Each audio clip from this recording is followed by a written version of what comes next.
dengar Yesus panggil, aku dengar Yesus panggil. Shalom, selamat malam sahabat net yang diberkati Tuhan dimanapun Anda berada. Saat ini kami ingin mengatakan bahwa Anda adalah sahabat terbaik kami. Di malam yang istimewa ini kita boleh bertemu di penyegaran rohani dengan tema Tuhan peganglah tanganku dan tuntunlah hidupku. Mari kita masuk pada acara demi acara. Yang pertama, kita akan ikuti lagu spesial sebagai lagu buka, dan yang kedua doa buka, serta ketiga lagu pujian. Diundang secara berturut-turut. Aku dengar Yesus panggil.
Aku dengar Yesus panggil. Sahabat net, mari kita berdoa. Ya Tuhan Allah kami, pada saat ini kami akan memulaikan acara penyegaran rohani. Tuhan, peganglah tanganku dan tuntunlah hidup. Biarlah Engkau akan hadir dan memberkati masing-masing kami, baik pemirsa yang menyaksikan dan kami yang di studio. Di dalam nama Yesus kami meminta. Amin. Aku dengar Yesus panggil. Shalom pejuang-pejuang doa, kembali kita berjumpa di hari yang ke-7 untuk program 10 hari berdoa. Dan topik kita hari ini ialah berdoa janji-janji Allah. Saudaraku, ayat yang melandasi pembahasan kita diambil dari Matius 7 ayat yang ke-7. Firman Tuhan berkata, mintalah maka akan diberikan kepadamu, carilah maka kamu akan mendapat, ketoklah maka pintu akan dibukakan bagimu. Kemenangan yang mustahil akan menjadi mungkin. Bagaimana caranya? Yesus menebus kita, sehingga oleh iman kita menerima roh yang dijanjikan itu. Galatia 3 ayat yang ke-14. Tapi pertanyaannya ialah, bagaimana kita membangun iman pada apa yang telah Dia janjikan? Yang kedua, bagaimana kita hendaknya berdoa agar kita yakin kita dipenuhi dengan Roh Kudus? Kemudian pertanyaan ketiga, bagaimana hati yang telah dihidupkan kembali menuntun kepada kedewasaan Kristen di kehidupan nyata? Ada sebuah kesaksian yang diceritakan, dia tuliskan seperti ini. Selama bertahun-tahun, saya tahu tentang praktik kebaktian yang disebut berdoa dengan janji-janji. Tetapi untuk waktu yang lama saya tidak mempraktikkannya. Ketika saya menemukan berkat-berkat atas doa-doa dan janji-janji Allah, saya ingin berbagi dengan orang lain. Kemudian saya menulis sebuah buku yang berjudul Langkah-langkah Kebangunan Rohani Pribadi, yang mencakup sebuah bab tentang bagaimana berdoa, dan kitab suci adalah kunci untuk pengalaman Kristen secara praktis. Beberapa pembaca mengirimkan kesaksian mereka. Dia tuliskan seperti ini. Saya tidak pernah berpikir saya akan menemukan pengetahuan baru seperti itu mengenai doa. Berdoa berdasarkan janji-janji Allah seperti yang sudah dijelaskan dalam buku itu. Sementara itu, Allah telah memberi saya kemenangan dalam hidup saya yang tidak pernah saya pikirkan. Kemudian kesaksian yang kedua, sejak saya berdoa dan belajar berdoa dengan janji-janji Allah, hidup saya telah diubahkan. Istri saya telah melihat perubahan total dalam diri saya. Saya juga terkejut pada diri saya sendiri. Saat ini tantangannya ialah, mari kita coba untuk diri kita sendiri berdoa dengan janji-janji dari Allah. Apa artinya berdoa dengan janji-janji? Pertama, kita memilih janji atau perintah Alkitab dan berdoa dengan kata-kata itu kembali kepada Allah. Kemudian, kita bersandar kepadanya untuk melakukan apa yang Ia janjikan. Ketiga, kita memperkenalkan Dia, membimbing doa-doa kita dan berbicara kepada kita melalui firman-Nya.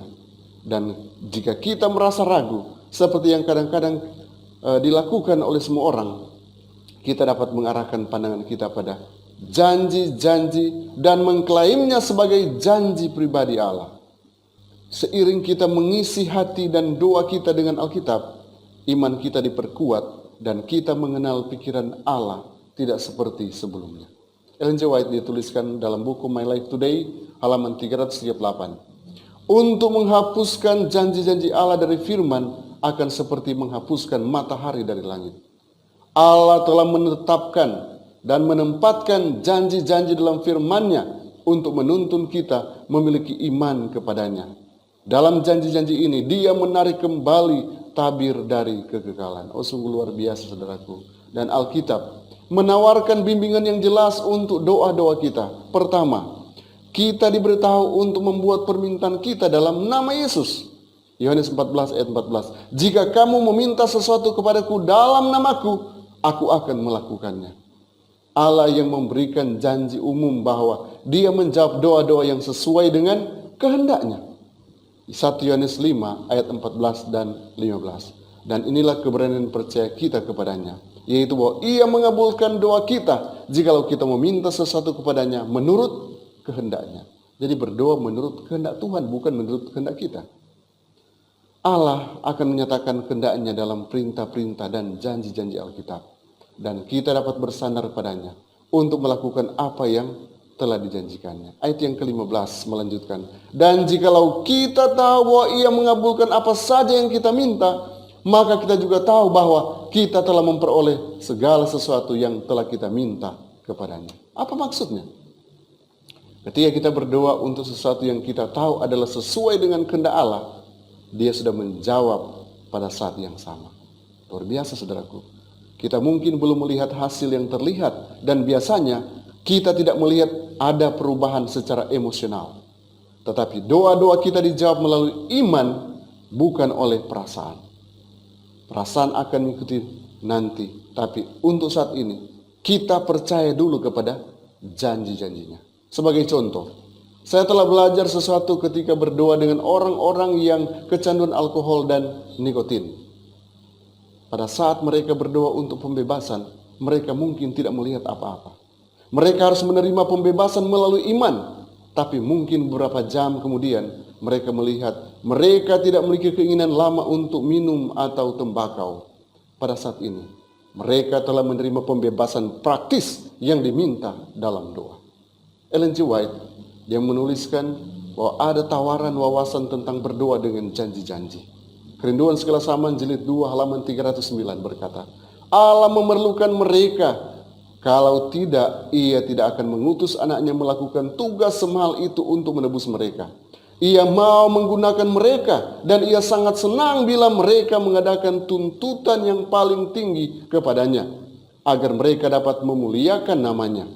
Mereka dapat mengharapkan perkara-perkara yang besar kalau mereka beriman akan janji-janjinya.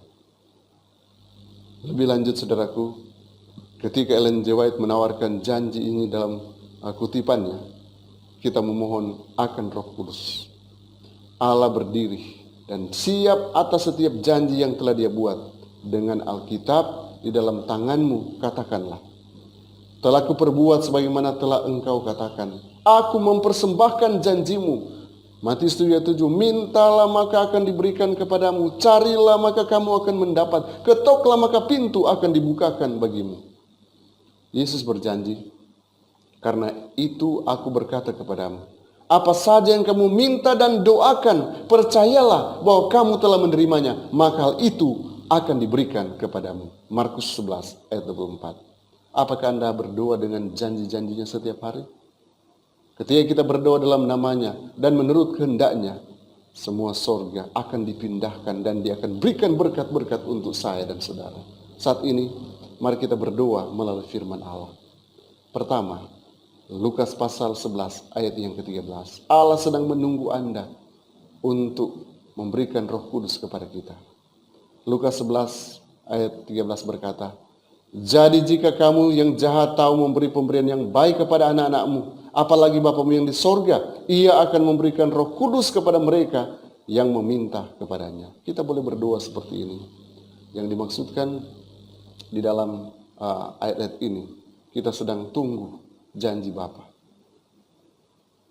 Bapa, kita telah membaca bahwa Engkau akan memberikan Roh Kudus kepada mereka yang bertanya kepadanya, kepada mereka yang percaya kepadanya, dan kepada mereka yang mematuhi-Mu. Ini adalah keinginan kami. Tolong selesaikan hal ini dalam kehidupan kami, karena kami tidak bisa melakukan sendiri. Terima kasih telah mencurahkan kasih-Mu ke dalam hati kami. Kemudian Efesus 5 ayat 18. Dipenuhi dengan roh, atau biarlah dirimu terus menerus dan berulang kali dipenuhi roh. Dia mengundang kita untuk dipenuhi dengan roh. Dan kita akan berdoa seperti ini. Bapa yang terkasih, ajarlah kami untuk meminta secara terus-terus. Ajarlah kami untuk meminta secara terus-menerus dan berulang-ulang untuk pencurahan Roh Kudus. Kami tidak ingin kekurangan roh seperti gadis-gadis bodoh. Inilah kami dengan bijaksana. Kami akan temukan di dalam firman-Mu. Saudaraku, saat ini kita akan berdoa. Dan kita akan bergumul untuk semua doa-doa yang mungkin saat ini saudara sementara layangkan. Karena itu, mari kita tunduk kepala dan kita memohon kepada Tuhan. Bapa Sorgawi, kami datang saat ini memohon belas kasihan-Mu, memohon rahmat-Mu, memohon pengampunan dosa. Layakkan kami ada di hadapan hadirat-Mu. Bapa, saat ini kami berdoa untuk gereja-gereja lokal yang sedang menjalankan program untuk tahun 2021. Tuhan tolong agar setiap program di jemaat kami masing-masing boleh terrealisasi hanya dengan pertolongan sorga. Oleh karena sorgalah yang bersama-sama dengan setiap program, dan kami boleh mempercepat akan kedatangan yang kedua kali.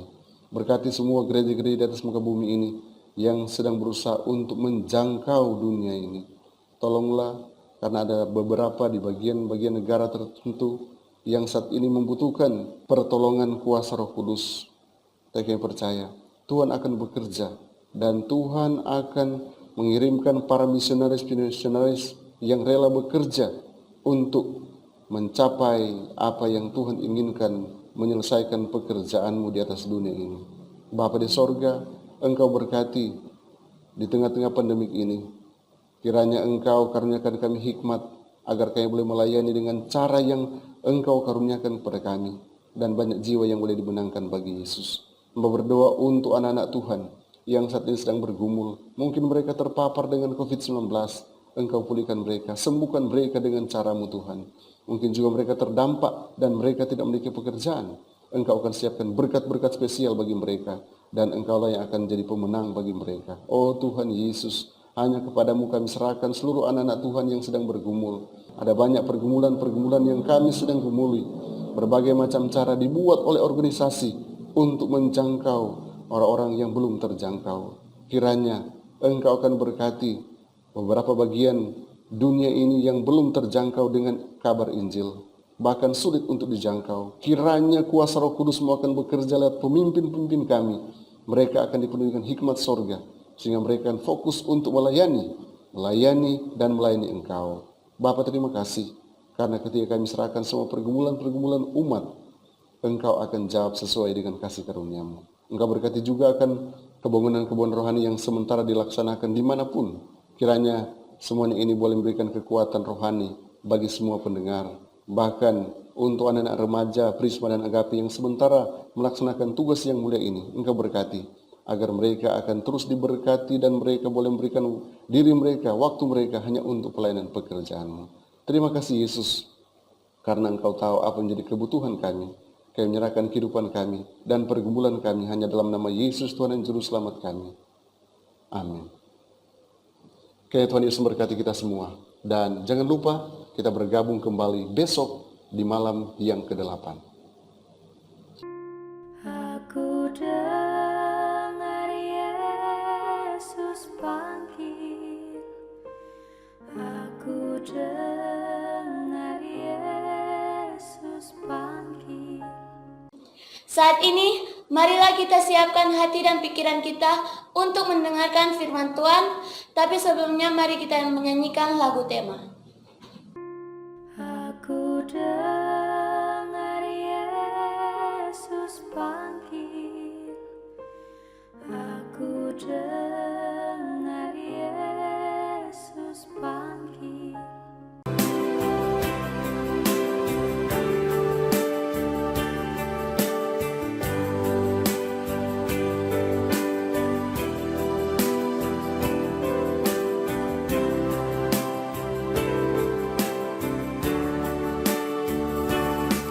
Bagaikan bejana siap dibentuk, demikian hidupku di tangan-Mu. Dengan urapan kuasa Roh-Mu, ku dibaharui selalu.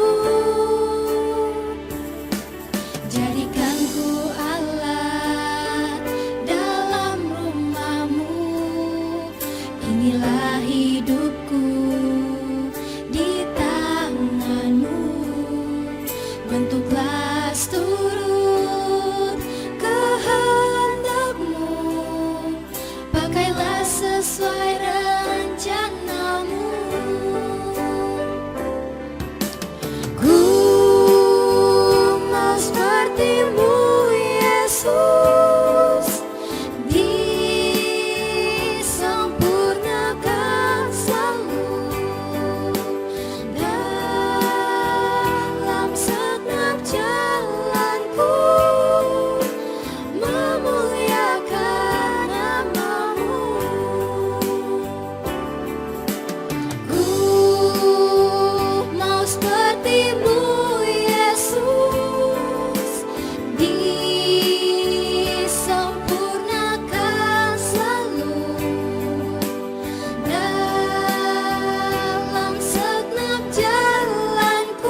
Shalom, salam sejahtera bagi kita semua.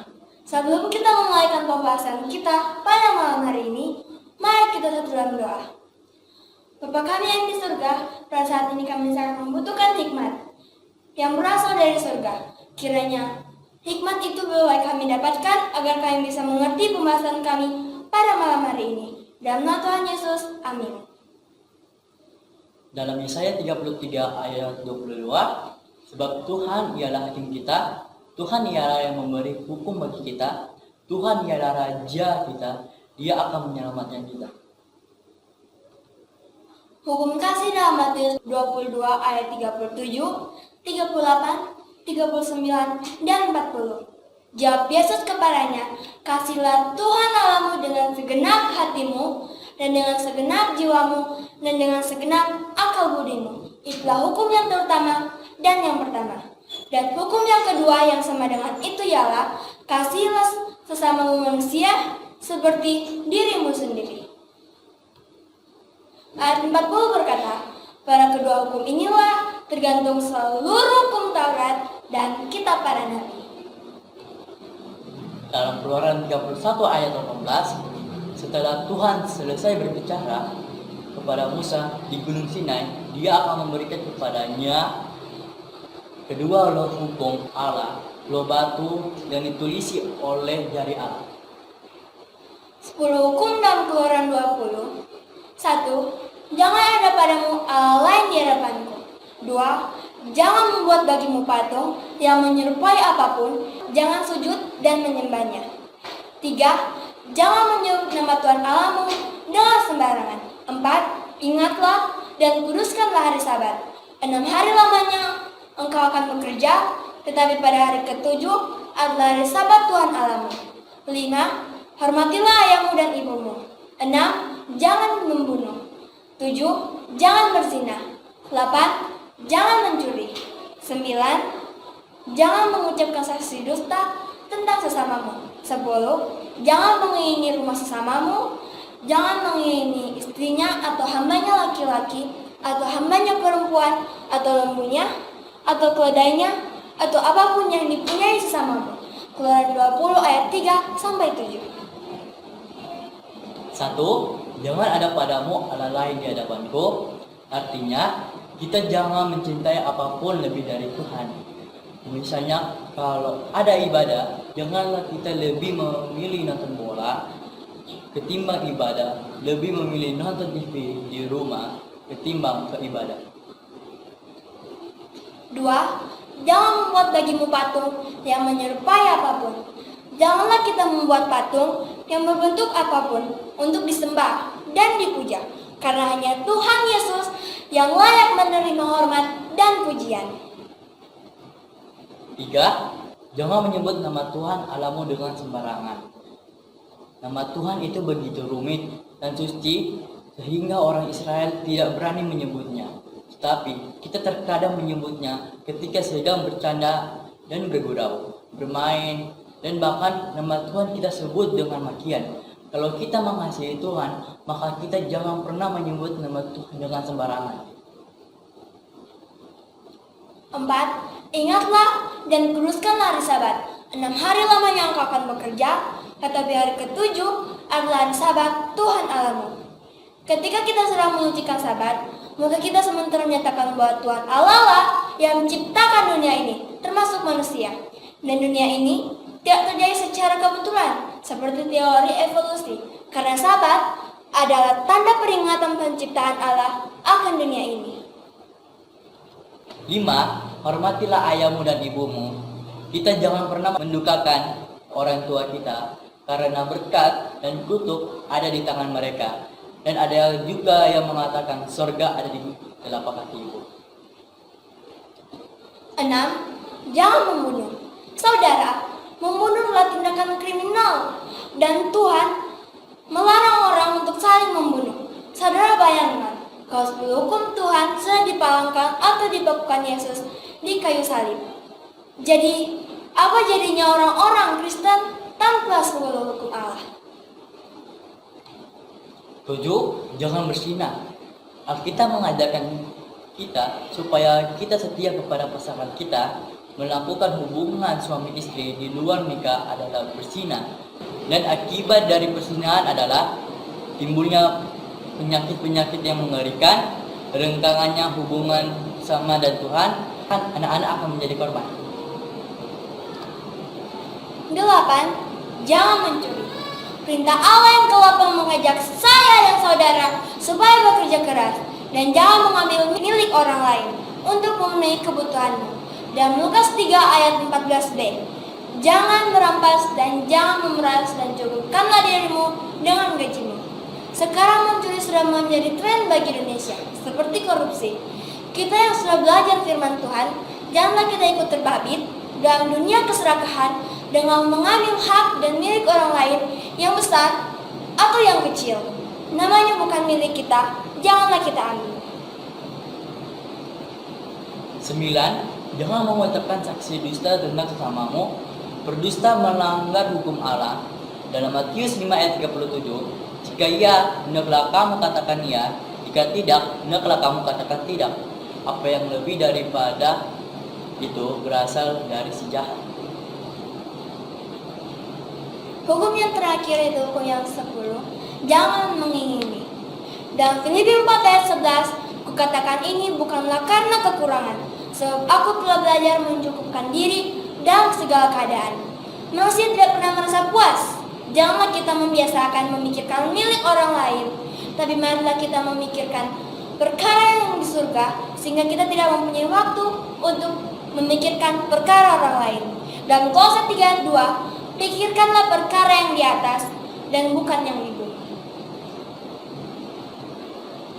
Dalam Matius 22 ayat 37 sampai 40, jawab Yesus kepadanya, kasihilah Tuhan Allahmu dengan segenap hatimu dan dengan segenap jiwamu dan dengan segenap akal budimu.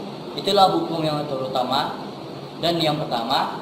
Dan hukum yang kedua yang sesama dengan itu ialah kasihilah sesamamu manusia seperti dirimu sendiri. Pada kedua hukum inilah tergantung seluruh hukum Taurat dan kitab para nabi. Hukum yang pertama dan yang utama. 1. Jangan ada padamu Allah yang di hadapanku. 2. Jangan membuat bagimu patung yang menyerupai apapun. Jangan sujud menyembah kepadanya. 3. Jangan menyebut nama Tuhan Allahmu dengan sembarangan. 4. Ingatlah dan kuduskanlah hari Sabat. 6 hari lamanya aku akan bekerja, tetapi hari ke-7 adalah hari Sabat Tuhan Allahmu. Kalau Anda mengasihi Tuhan dengan segenap hati, segenap jiwa, dan dengan segenap pikiran, maka kita akan menerima hukum pertama sampai keempat. Dalam hukum yang kedua yang sama dengan itu ialah 5. Hormatilah ayahmu dan ibumu. 6. Jangan membunuh. 7. Jangan berzina. 8. Jangan mencuri. 9. Jangan mengucapkan saksi dusta tentang sesamamu. 10. Jangan mengingini rumah sesamamu dan jangan mengingini istrinya atau hambanya laki-laki atau hambanya perempuan atau lembunya atau keledainya atau apapun yang dipunyai sesamamu. Keluaran 20 ayat 3 sampai 17. Ada orang-orang yang percaya bahwa hukum Allah telah dihapuskan atau ditiadakan. Dalam hukum Musa ada 4 jenis hukum. Hukum pertama, hukum moral, 10 hukum Allah. Hukum kedua, hukum sipil, mengatur pemerintahan. Hukum ketiga, hukum kesehatan, yang mengharuskan semua orang mencuci tangan sehabis buang hajat, dan lain-lain. Hukum keempat, hukum upacara, yang mengatur persembahan kurban. Yang digenapkan atau yang ditiadakan adalah hukum upacara, kurban bakaran. Karena itu, sudah digenapi di kayu salib melalui kematian Tuhan Yesus. Adalah kebenaran yang Yesus bicarakan saat dia berfirman, lebih mudah langit dan bumi lenyap daripada satu titik dari hukum Taurat batal. Lukas 16 ayat 17. Hukum Taurat itu tidak ditiadakan atau tidak dipalangkan. Karena itu mengatur hubungan kita dengan Tuhan dan mengatur hubungan kita dengan sesama manusia. 1 Korintus 14 ayat 40, tetapi segala sesuatu harus berlangsung dengan sopan dan teratur. Jadi, akhirnya saudara, Matius 22 ayat 37 sampai 40 berkata, jawab Yesus kepadanya, kasihlah Tuhan Allahmu dengan segenap hatimu, dengan segenap jiwamu, dan dengan segenap akal budimu. Itulah hukum yang pertama dan yang utama. Dan hukum yang kedua yang sama dengan itu ialah, kasihlah sama manusia seperti dirimu sendiri. Pada kedua hukum inilah tergantung seluruh hukum Taurat dan kitab para nabi. Dalam Galatia 3 ayat 24, dari hukum Taurat adalah penuntun bagi kita sampai Kristus datang supaya kita dibenarkan karena iman. Yohanes 14 ayat 5 berkata, jikalau kamu mengasihi aku, kamu akan menuruti segala perintahku. Mari kita satu dalam doa. Bapa kami yang di surga, saat ini kami telah mendengar firman-Mu yang mengajak kami semua untuk mengasihi Tuhan dengan menuruti hukum kasih pertama sampai yang keempat, dan mengasihi sesama dengan menuruti hukum kelima sampai ke 10. Mampukan kami untuk dapat mempraktekkannya. Terpujilah nama Tuhan, dalam nama Yesus. Amin. Aku dengar Yesus panggil. Sahabat Net yang berbahagia, ibadah kita saat ini sudah berakhir, tapi kami mengundang Anda besok untuk menyaksikan penyegaran rohani. Tuhan peganglah tanganku dan tuntunlah langkahku. Pemirsa yang diberkati Tuhan, jangan lupa untuk mengikuti protokol pemerintah dengan jaga jarak, pakai masker, cuci tangan. God bless you. Ya sudah. Aku dengar Yesus panggil. Aku dengar Yesus panggil. Aku dengar Yesus panggil. Aku dengar